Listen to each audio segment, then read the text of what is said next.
Hello friends, पिछले video link में हमने डाल्टन की परमाणु परिकल्पना और मॉडर्न एटॉमिक थ्योरी के बारे में चर्चा किया था। इस वीडियो लिंक में हम लोग परमाणु की रचना के बारे में चर्चा करेंगे, जिसमें हम परमाणु की संरचना, नाभिक के आकार के बारे में हम रदरफोर्ड के प्रयोग के द्वारा परमाणु की रचना जानने का प्रयास करेंगे।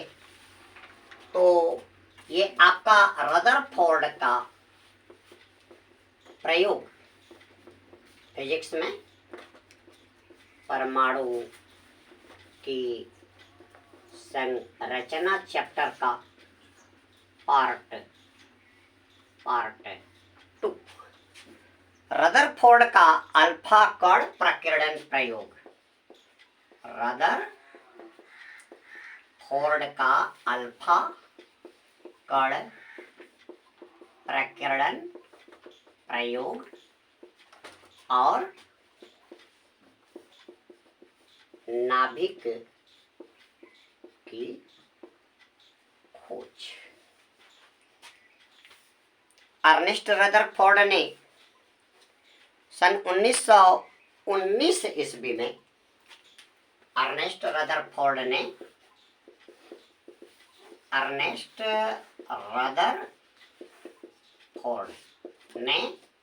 1919 में परमाणु की रचना ज्ञात करने के लिए सोने की पतली पन्नी पे, सोना जिसका संकेत होता है AU, इंग्लिश में इसको बोलते हैं गोल्ड, और सोने का जो लैटिन नाम होता है वो होता है आर्म।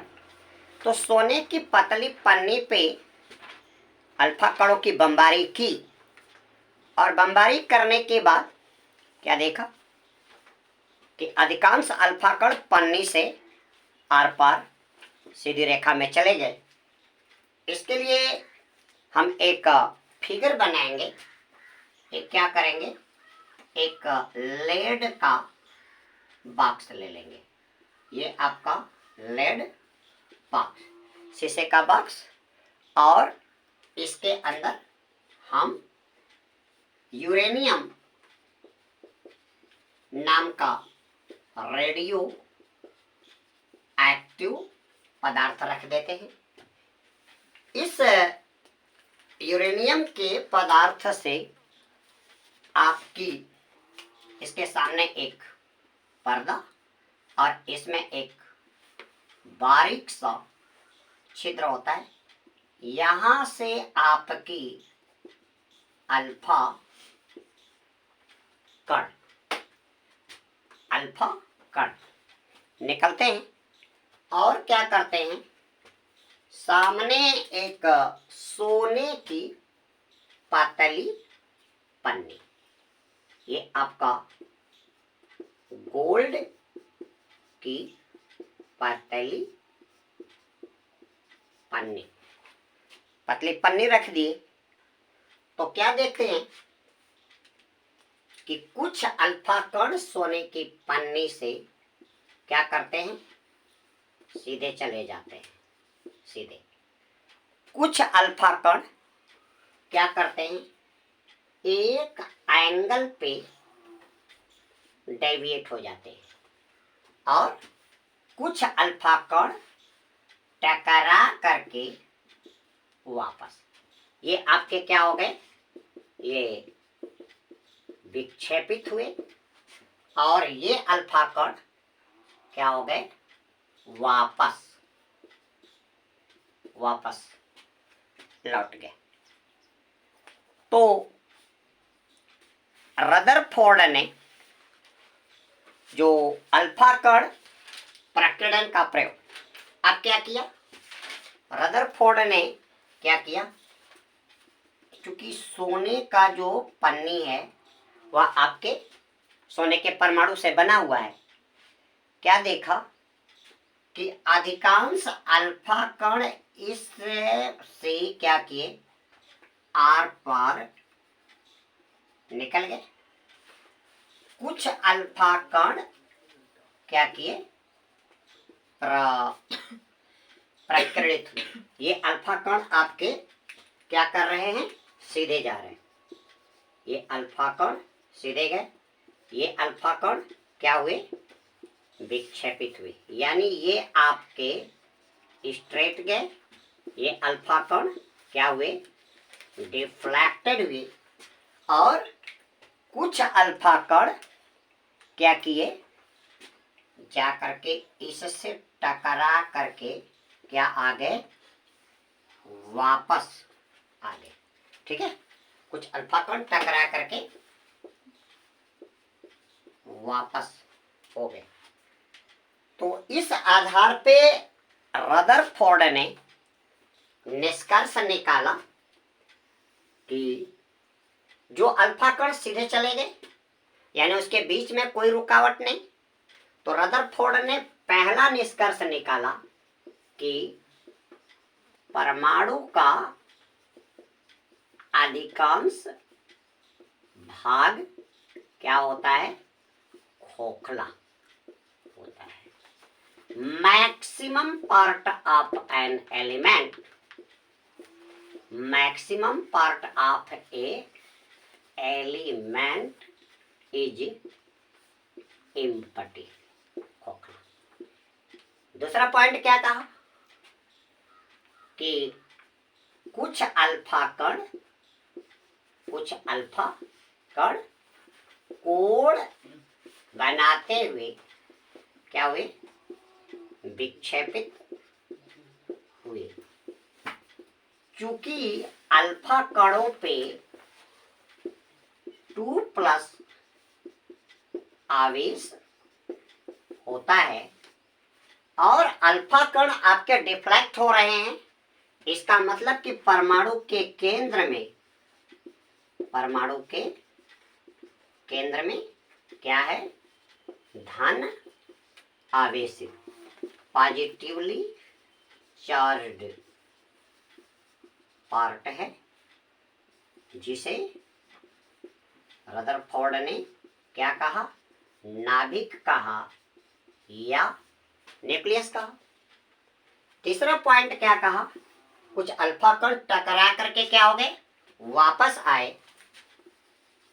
कुछ अल्फा कण परमाणु से टकरा कर वापस गए। इससे प्रमाणित होता है कि परमाणु के केंद्र में ठोस सघन भाग होता है। ठीक है, तो ये आपका रदरफोर्ड का अल्फा कण प्रकीर्णन। इस तरह से रदरफोर्ड ने परमाणु को दो भाग में बांट दिया। एक तो परमाणु के केंद्र में ठोस सघन धनावेशित भाग, जिसको क्या कहा, केंद्र या न्यूक्लियस कहा, और दूसरा क्या, परमाणु के चारों तरफ खाली स्थान। ठीक है, तो इस तरह से परमाणु की रचना का अनुमान लगाया गया। बाद में रिसर्च के द्वारा पता चला कि परमाणु जो होता है, परमाणु पे कोई भी आवेश नहीं होता। परमाणु क्या होता है, उदासीन होता है। यानी कि एक परमाणु के अंदर अगर नाभिक के कारण क्या है, प्लस चार्ज है, यानी कि नाभिक में पाए जाने वाले प्लस चार्ज यूनिट प्रोटॉनों के कारण अगर प्लस चार्ज है और आपका परमाणु क्या है, विद्युत उदासीन है, तो उस परमाणु में कहीं ना कहीं उतनी ही मात्रा में माइनस चार्ज अवश्य होगा। ठीक है, और बाद में रिसर्च के द्वारा जब 1800, पहले तो इलेक्ट्रॉन की खोज 1897 में थॉमसन ने कर ही दिया था, तो ये पता चला कि नाभिक के बाहर क्या होता है, इलेक्ट्रॉन क्या करते हैं, वो कक्षाओं में चक्कर लगाते रहते हैं। और यदि कोई परमाणु उदासीन है तो उस परमाणु में पाए जाने वाले धन आवेशित कणों की संख्या ऋण आवेशित कणों की संख्या के बराबर होती है, यानी कि number of positively charged particles are equal to number of negatively charged particle, or you can say that the in an atom the number of protons is equal to number of electron। ठीक है, इस तरह से परमाणु आपका क्या होता है, इलेक्ट्रिकली न्यूट्रल होता है, विद्युत उदासीन होता है। अब हमें नाभिक के आकार का आकलन करना है। हेडिंग है आपकी नाभिक के आकार का आकलन। नाभिक के आकार का आकलन, estimation of size of nucleus, estimation of size of nucleus. इससे पहले हम estimation of size of nucleus पे आए, हम अल्फा पार्टिकल की रचना के बारे में बात कर लेते हैं। जो अल्फा पार्टिकल होता है वह हीलियम नामक अक्रिय गैस का क्या होता है, नाभिक होता है। हीलियम का परमाणु क्रमांक 2 होता है और हीलियम की द्रव्यमान संख्या क्या होती है, 4 होती है। अगर हम इसकी एटॉमिक रचना देखें तो इसके नाभिक में 2 प्रोटॉन और इसके बाहरी कक्षा में 2 इलेक्ट्रॉन चक्कर लगाएंगे। अगर आप हीलियम के नाभिक की बात कर रहे हो, ये हो गया हीलियम का परमाणु। अब आप हीलियम का नाभिक लेंगे तो इसमें केवल क्या बचेगा, 2 प्रोटॉन बचेगा, और जैसे इस पे 2 प्रोटॉन बचेगा, इलेक्ट्रॉन का क्या हो जाएगा, 2 इलेक्ट्रॉन आपका क्या हो गया, लॉस हो गया। ठीक है, तो इस पे क्या करेगा, 2+ चार्ज आ जाएगा। इस तरह से अल्फा पार्टिकल का जो संकेत आ जाएगा 2He4, जिस पे क्या होगा, प्लस चार्ज।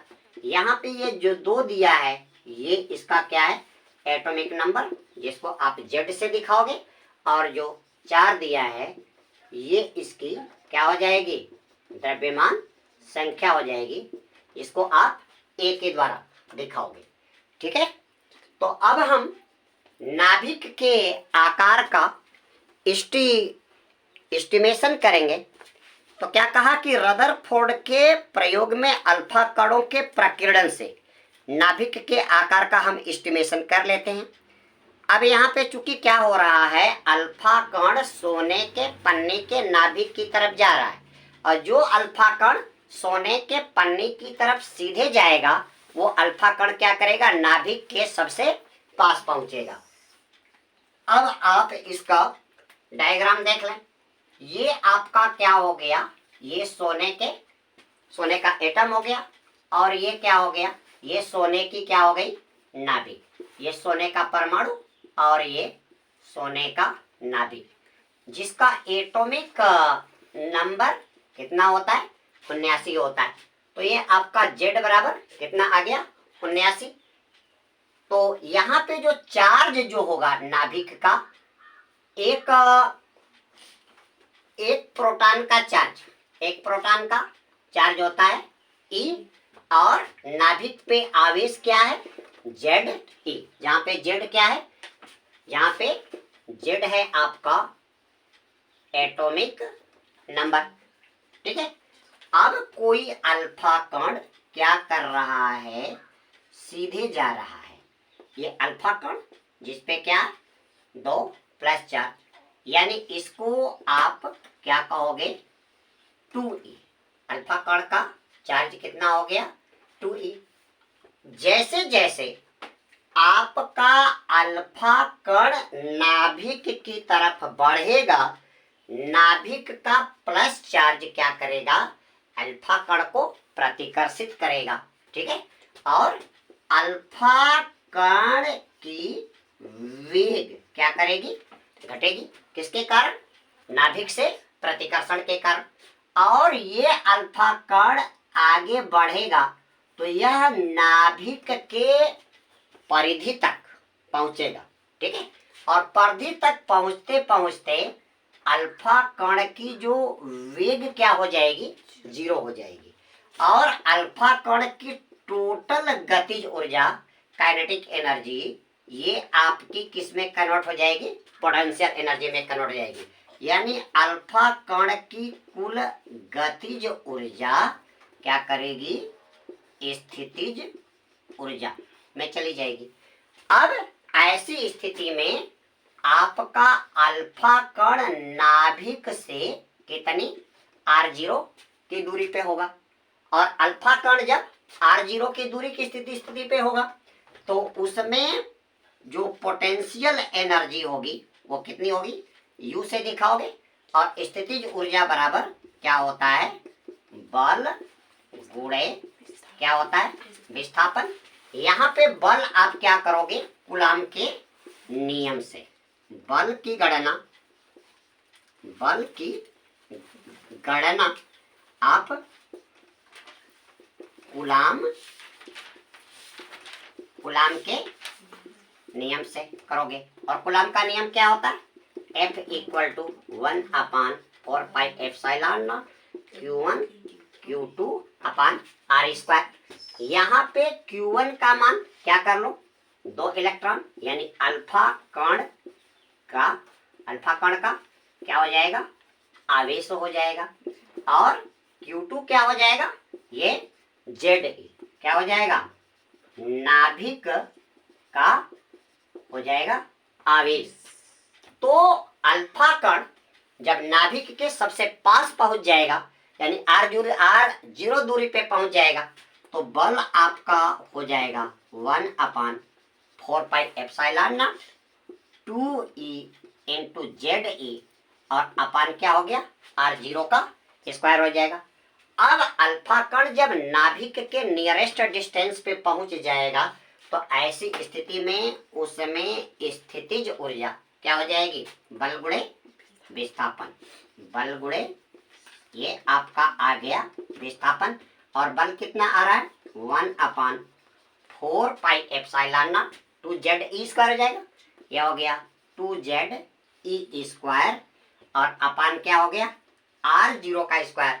और विस्थापन आपका कितना है, विस्थापन है r0। यहाँ से r0 का स्क्वायर कट जाएगा, ये आपका r0 आ गया। और नाभिक के नियरेस्ट पहुंचने की स्थिति में अल्फा कण में स्टोर्ड जो ये पोटेंशियल एनर्जी हो जाएगी वो हो जाएगी 1/4πε0। और ये हो जाएगा 2Ze² अपान क्या होगा, r0। और ये हम जानते हैं कि अल्फा कण की अब गतिज ऊर्जा कितनी होगी, अल्फा कण की गतिज ऊर्जा वो स्थितिज ऊर्जा के बराबर हो जाएगी। तो अब यहाँ पे U = क्या कर दो, K कर दो। जहाँ पे U क्या है, आपकी स्थितिज ऊर्जा, K क्या है, गतिज ऊर्जा है। तो ये आपका K बराबर हो गया 1/4πε0 और 2Ze² अपान क्या हो गया, r0। तो नाभिक के निकटतम पहुंचने की जो स्थिति हो जाएगी, r0 = 1/4πε0 2Ze² अपान कितना हो गया, K। अपान क्या हो गया, K। यहाँ पे K क्या है, अल्फा कण की अधिकतम गति ऊर्जा है। K अल्फा कण की क्या है, गतिज ऊर्जा है। तो हम r0 का कैलकुलेशन कर लेंगे। अगर हम यहाँ पे इनकी वैल्यू रख दें, ठीक है, और हम तो r0 का एस्टिमेशन आपका आ जाएगा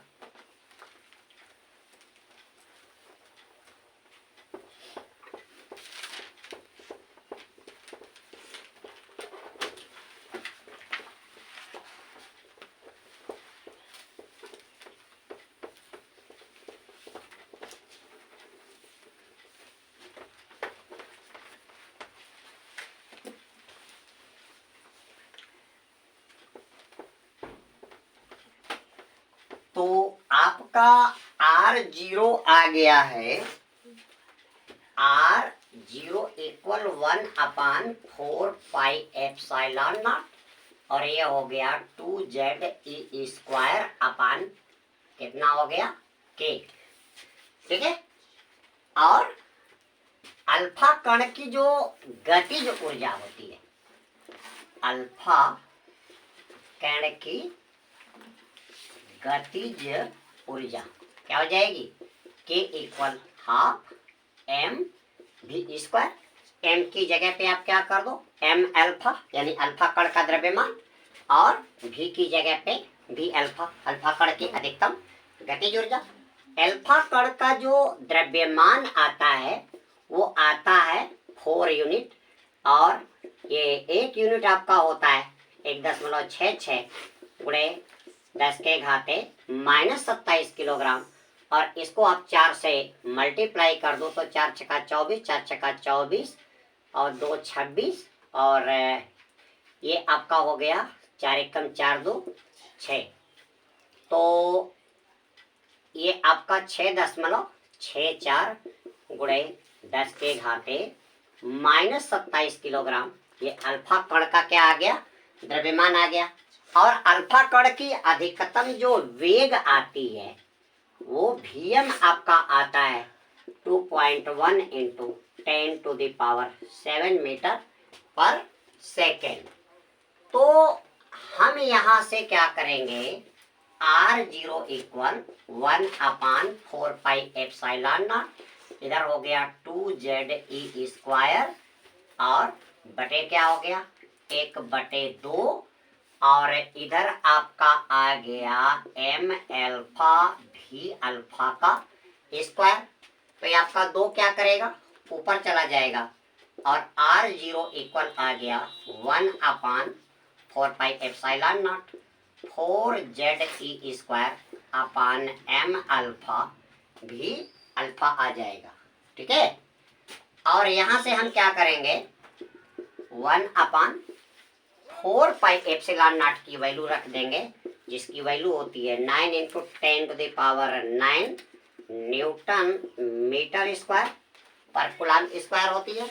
और ई आपका क्या है, चार्ज ऑफ इलेक्ट्रॉन है, जिसकी वैल्यू 1.6 × 10⁻⁻19 कूलम होती है। और यहाँ पे आपका ε0 क्या है, निर्वात की विद्युतशीलता है, निर्वात की विद्युतशीलता, permittivity of free space, permittivity of क्या है, फ्री स्पेस है। और इसकी वैल्यू होती है 8.85 गुणे 10⁻⁻12 क्या होती है, कूलम स्क्वायर पर न्यूटन मीटर स्क्वायर होती है। ठीक है। तो यहाँ से हम क्या कर दें, वैल्यू भर दें। तो R0 ये 9 गुणे 10⁻9 × 4, और सोने की पन्नी के लिए Z79, ई की वैल्यू हो गई 1.6 × 10⁻⁻19 का स्क्वायर, और यह हो गया 6.64 गुणे 10⁻7 और नहीं 6.64 गुणे 10⁻⁻27, और भी अल्फा आपका हो गया 2.1 × 10⁻7। तो इसको हल करने के बाद ये आपकी R0 की जो वैल्यू आ जाती है, ये आती है 2.5 × 10⁻14 मीटर। और ये आपका R0 क्या करता है, यह एक अप्रोक्सीमेट वैल्यू साइज ऑफ क्या करता है, न्यूक्लियस देता है, या R0 आपका क्या हो जाएगा, रेडियस ऑफ क्या हो जाएगा, यह न्यूक्लियस हमें ऑब्टेन हो जाएगा। ठीक है। तो दोस्तों इस वीडियो लिंक में हम रदरफोर्ड के अल्फा कण प्रकीर्णन के द्वारा हम नाभिक के साइज का एस्टिमेशन किए थे। अब हम अगले वीडियो लिंक में आपके रदरफोर्ड के परमाणु मॉडल के बारे में, और बोहर के परमाणु मॉडल के बारे में, और हाइड्रोजन के समान परमाणुओं के लिए विभिन्न कक्षाओं की त्रिज्या निकालना, विभिन्न कक्षाओं में इलेक्ट्रॉन का वेग निकालना और विभिन्न कक्षाओं में इलेक्ट्रॉन की ऊर्जा के बारे में चर्चा करेंगे। अगर ये मेरा वीडियो लिंक अगर आपको पसंद आया हो तो इस वीडियो लिंक को आप ज़्यादा से ज़्यादा शेयर करें और अधिक से अधिक इसको लाइक और सब्सक्राइब कराएं, ताकि हम और अधिक एनर्जाइज्ड होकर के आपके लिए सूटेबल वीडियो लिंक उपलब्ध कराते रहें। धन्यवाद।